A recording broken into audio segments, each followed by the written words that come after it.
U.S. cattle herds may be on the rise while canned produce takes a giant hit. Plus, we've got the latest on the National Oceanic and Atmospheric Administration cuts, which are shaking up ag forecasting, and a wild roundup of America's wildest July 4th eating contests beyond just hot dogs. You better listen in for this full plate of ag news, beef market shifts, and competitive eating feats you didn't even know existed. I'm Braeden. And I'm Savannah. Welcome to Magnetic Ag Ears Edition. Every week, we break down the top headlines and trends facing food and agriculture. Fast, fun, and actually useful. Let's get it. Could the U.S. cattle herd rebuilding phase finally be underway? Some fresh data and producer reports suggest it might just be that way. Here's what we're seeing. April numbers showed the biggest drop in heifers in feedlots in 5 years, and improved forage conditions are letting ranchers keep more females at home. That's a classic signal herd expansion is beginning. Oklahoma State's Daryl Peel says feedlot placements were down 4.4% in the first half of 2025, largely because fewer heifers are being sent to feed. That means tighter cattle supplies ahead and continued squeeze on beef production for the rest of the year. Prices tell the story too. Oklahoma auctions saw 500-pound steer calves and 800-pound yearling calf prices jump around 18% in the first half of the year, while fed cattle prices jumped 20% before peaking in mid-June.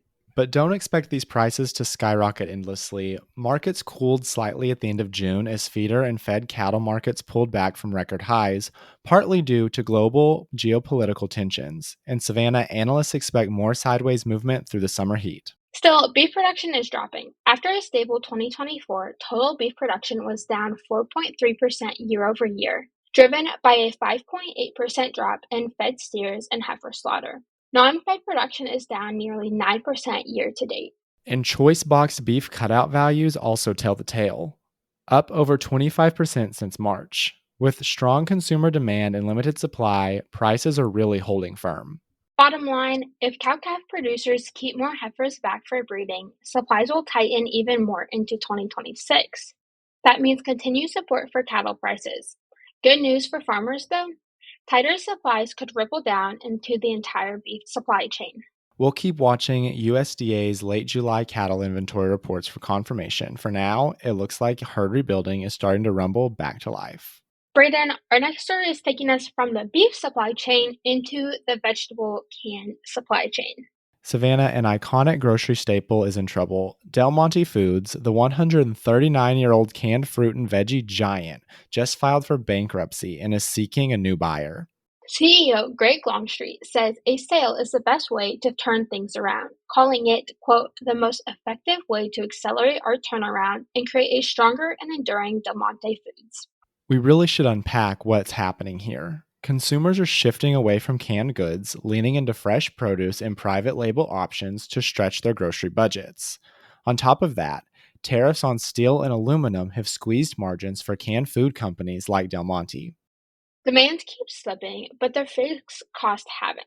Del Monte's been closing plants and warehouses over the past 2 years, including a fruit processing plant in Washington just last month. Their portfolio isn't smaller either, spanning canned fruits and vegetables, boba tea, tomato products, and college inn broths. And another big weight on their shoulders is debt. Bloomberg reports Del Monte's interest payments now exceed their earnings before interest, taxes, depreciation, and amortization. That's a recipe for financial stress, no matter how recognizable your brand may be. The company secured $912.5 million in new financing to keep operations running during the sale process, despite estimating liabilities between $1 billion and $10 billion. And with as many as 25,000 creditors, bankruptcy court proceedings could get complex. For now, Savannah, Del Monte says grocery shelves won't be affected, but the bankruptcy reflects broader food industry trends. Shoppers are spending more carefully, and even major CPG players like PepsiCo, Post Holdings, ConAgra, and Smuckers have announced job cuts and closures just this year. The canned food fruit aisle may look timeless, but it's not immune to today's economic pressure. Del Monte's next chapter will depend on finding a buyer who sees potential in reinvesting this legacy brand in a shifting consumer landscape. Savannah, climate programs are forecasting cloud to blackout conditions. The National Oceanic and Atmospheric Administration 2026 federal budget aims to downsize climate research by eliminating funding for virtually all of its climate-related programs.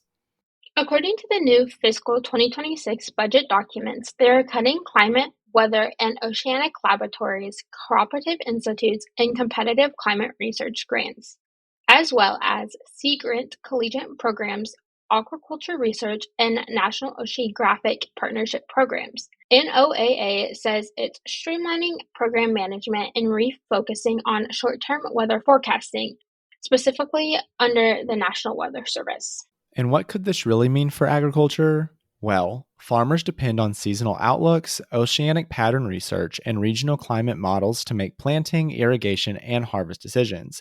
These NOAA programs often provide early warnings on droughts, help model El Nino and La Nina impacts, and offer data to mitigate flooding and storm damage, especially vital in coastal and drought-prone agricultural zones. Environmental scientists are sounding the alarms, saying this cut undermines U.S. leadership in climate science. Farm and conservation groups are watching closely. While not all have issued statements, several have noted that this could impact crop insurance modeling, disaster prep, and yield forecasting. For those who rely on Mother Nature, these aren't fringe programs. They're the boots on the ground science teams many ag communities rely on. Short-term forecasts, like your iPhone's weather app, are helpful, but long-term planning, like soil moisture trends, drought cycles, and temperature shift, require deeper data. From weather forecasting to workforce forecasting, let's shift from the skies over our farms to the picket lines on the ground. We've got an update on a story we covered just last week. Remember the looming strike at Tyson Foods' Amarillo beef plant?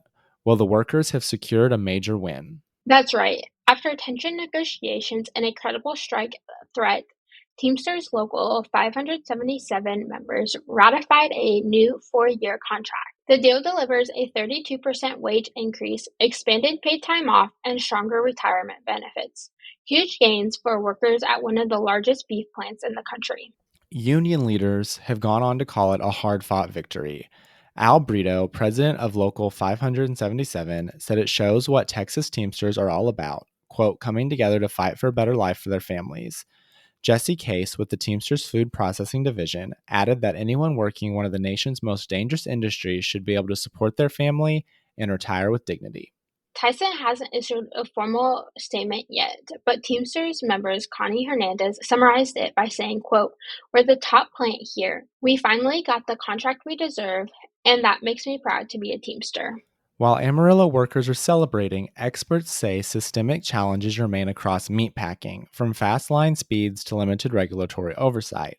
For workers in similar plants without union backing, progress is going to be even slower.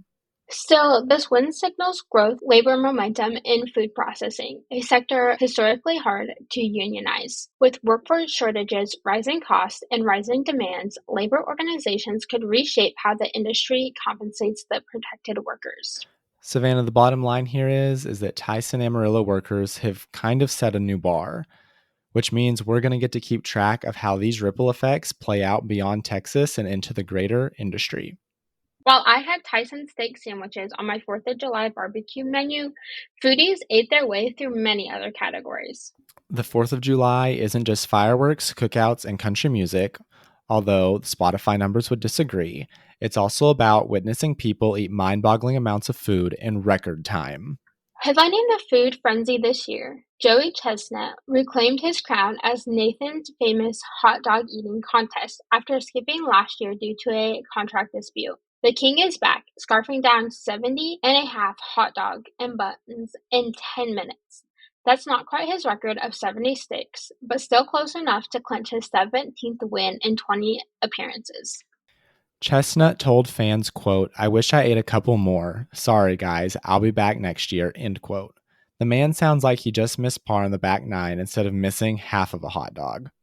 And don't sleep on the women's division. Miki Sudo took home the 11th title with 33 hot dogs. She holds the women's record for 50. She walked away a little disappointed, saying the buns felt bigger this year. Savannah, hot dogs aren't the only food getting competitive on Independence Day. Across the country, eating contests push the limits in truly bizarre ways.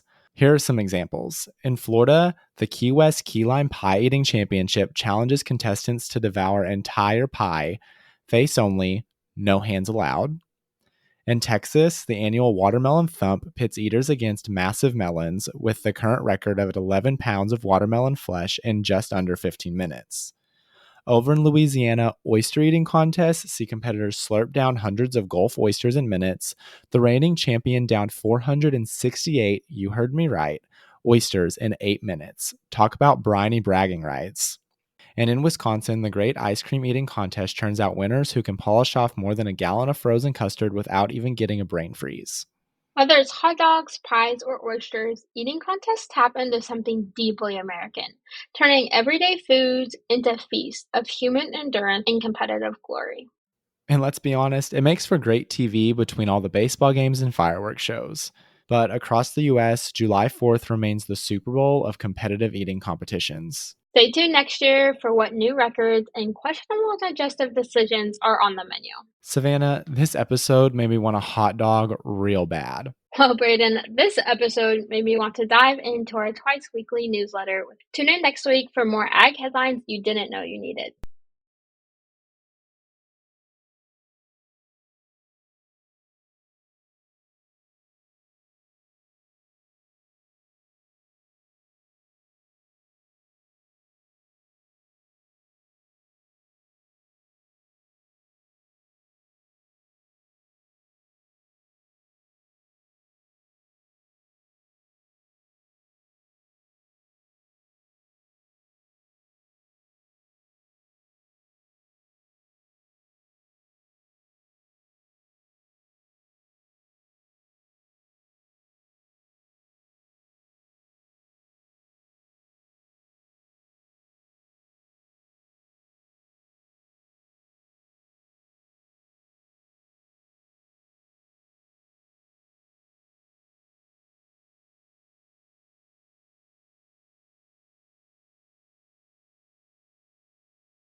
Hungry for more? Subscribe to our twice weekly newsletter for more industry news right in your inbox. Or follow along on socials at magnetic.ag for more trends and headlines. Thanks for listening to Magnetic Ag Ears Edition.